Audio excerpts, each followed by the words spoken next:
Dalam khotbah di bukit, Yesus bersabda kepada murid-muridnya, "Kamu adalah garam dunia. Jika garam itu menjadi tawar, dengan apakah ia diasinkan? Tidak ada lagi gunanya selain dibuang dan diinjak-injak orang. Kamu adalah cahaya dunia. Kota yang terletak di atas gunung tidak mungkin tersembunyi. Lagi pula orang tidak menyalakan pelita lalu meletakkannya di bawah tempayan, melainkan di atas kaki pelita, sehingga menerangi semua orang di dalam rumah itu. Demikianlah hendaknya cahayamu bersinar di depan orang, supaya mereka melihat perbuatanmu yang baik dan memuliakan Bapamu yang di surga."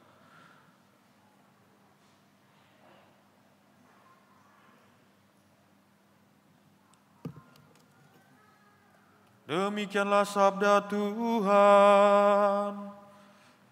Terpujilah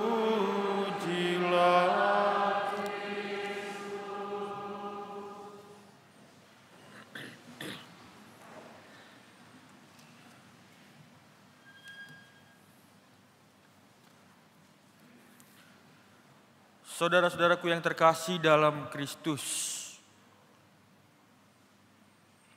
Kadang hidup kita ini perlu dukungan ya, perlu dukungan dari orang-orang di sekitar kita. Bahkan kita pada akhirnya mencari dukungan-dukungan itu agar ibaratnya kita termotivasi.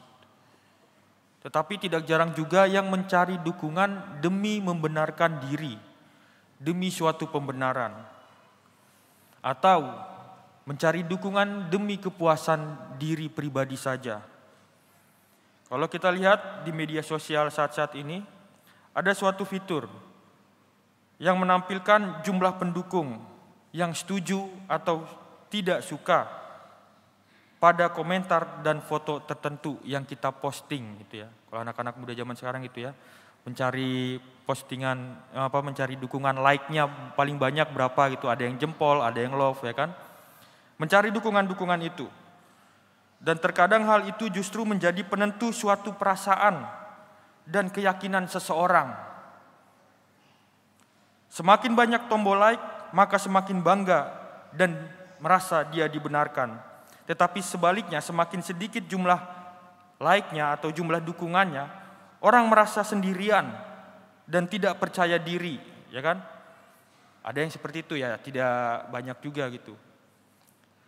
Malahan karena dilihat tidak ada yang nge-like, dia like sendiri gitu. Dia komen sendiri supaya memancing yang lainnya. Mengapa? Pertanyaannya, mengapa kita sangat tergantung pada dukungan-dukungan orang lain itu? Mengapa hidup kita serasa ditentukan hanya oleh sapaan, senyuman, dan pujian orang? Pertanyaan-pertanyaan ini sangat pribadi bagi kita, namun sekaligus menyentuh soal apakah kita menerima siapa diri kita sebenarnya. Mereka yang terus-menerus mencari dukungan orang lain mungkin akan lelah. Apalagi ketika orang hidupnya merasa gelap gulita dan mencoba mencari alat-alat atau orang-orang yang bisa dianggap penerang. Padahal sebenarnya penerang itu sudah jelas ada, tetapi mungkin kita abaikan, bahkan kita lupakan. Yaitu panggilan Tuhan selalu jelas dalam hidup kita. Kita tidak perlu mencari-cari dukungan, karena Tuhanlah yang mendukung kita selalu. Yesus menyampaikan sesuatu yang meneguhkan para murid dengan lanjutan sabda bahagia ini. Ia memulai dengan kata-kata yang menghanyutkan, yakni bahwa mereka adalah garam dunia. Dahulu garam sangat berharga dan bahkan dijadikan alat tukar. Maka kadang muncul ungkapan, apakah seseorang memang seharga garamnya? Akan tetapi yang terpenting di sini adalah bahwa yang dikatakan Yesus untuk kita sekarang ini adalah hanya untuk terjadi sekarang ini, bukan untuk masa depan. Artinya hal itu, garam dunia, terang dunia sudah terjadi. Apalagi kita yang sudah dibaptis menjadi anak-anak Allah, kita adalah garam dunia. Yesus mau mengatakan bahwa para murid Dan kita semua sekarang ini sudah menjadi terang dunia dan garam dunia itu. Dan ada sebagian orang di antara kita, bahkan di dunia ini, yang menyadari dirinya adalah garam dan terang dunia. Bahkan perkataan dan perbuatan mereka, terutama kalau kita lihat para murid awal, sudah mempengaruhi dunia. Mereka menjadi penting dan tahu bahwa saya adalah garam dunia dari dalam diri mereka sendiri. Tidak perlu mencari-cari dukungan atau validasi dari orang-orang di sekitarnya, atau konfirmasi dari orang-orang di sekitarnya. Seperti garam dan terang, para pengikut Yesus tidak perlu mencari-cari perhatian atau dukungan apapun dari luar diri, sebab harusnya mereka sendiri yang mempengaruhi keadaan di sekitar mereka. Misi Yesus yang adalah terang dunia harusnya kini menjadi misi para pengikutnya. Kata-kata dan perbuatan Yesus adalah kata-kata dan perbuatan kita.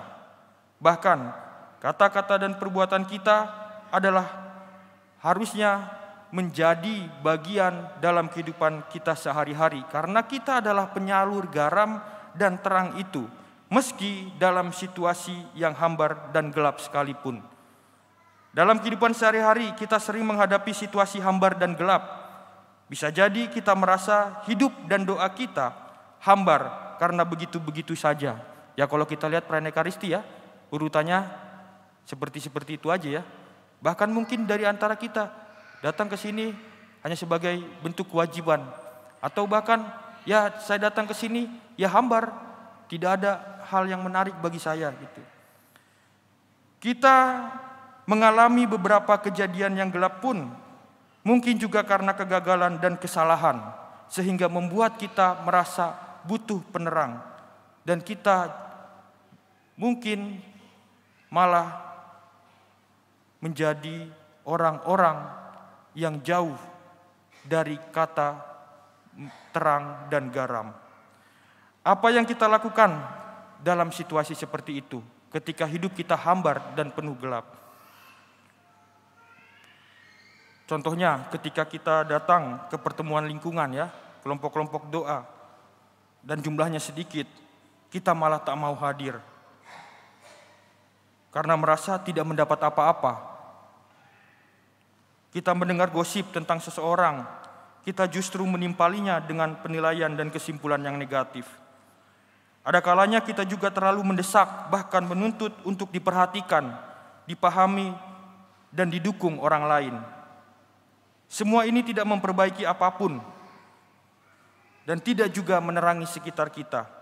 Semua yang hambar akan tetap hambar, yang gelap akan tetap gelap jika kita hanya berkutik dan masuk di dalam jurang keterpurukan terus-menerus tanpa berusaha mencari penerang itu dan menyadari bahwa kita justru adalah garam itu sendiri dan terang itu. Kalau kata-kata barusan kurang enak didengar, sabda Tuhan melalui Yesaya akan lebih menusuk perasaan kita lagi. Tuhan mengkoreksi pengertian orang-orang Israel tentang makna berpuasa. Berpuasa adalah menjadi terang bagi orang-orang lain, yakni ketika orang tidak menyembunyikan diri terhadap kebutuhan orang lain dan tidak mengenakan kuk kepada sesama, serta tidak lagi menunjuk-nunjuk orang dengan jari dan memfitnah ataupun bergosip. Itulah arti menjadi terang. Terang kita terbit dalam gelap, manakala kita belajar memotivasi orang lain, entah apapun tanggapan orang terhadap kita.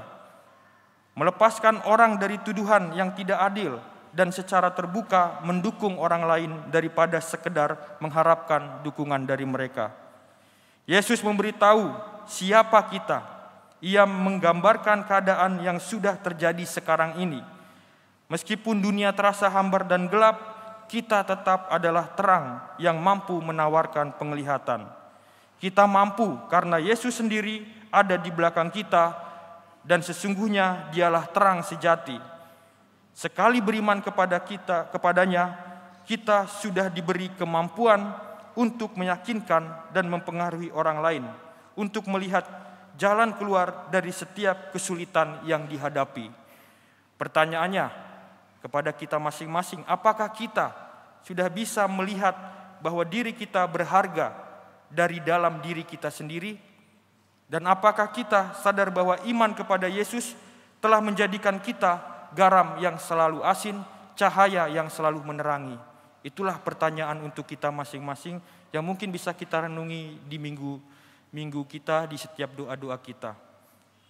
Kalau iya, kita sudah tahu bahwa menyadari diri kita berharga dan kita adalah terang, mulai sekarang kita tidak perlu lagi tergantung pada dukungan yang ditawarkan dunia ini. Kita sudah tahu siapa kita dan bahwa karena iman, kita masing-masing selalu berharga di mata Tuhan. Kita tidak perlu khawatir akan apa kata orang, tidak perlu menghitung jumlah orang yang suka ataupun tidak suka pada keputusan hidup dan inisiatif kita sehari-hari. Sekecil apapun inisiatif dan keputusan yang kita buat dalam iman, kita sudah menggarami dan menerangi dunia sekitar kita. Tuhan memberkati.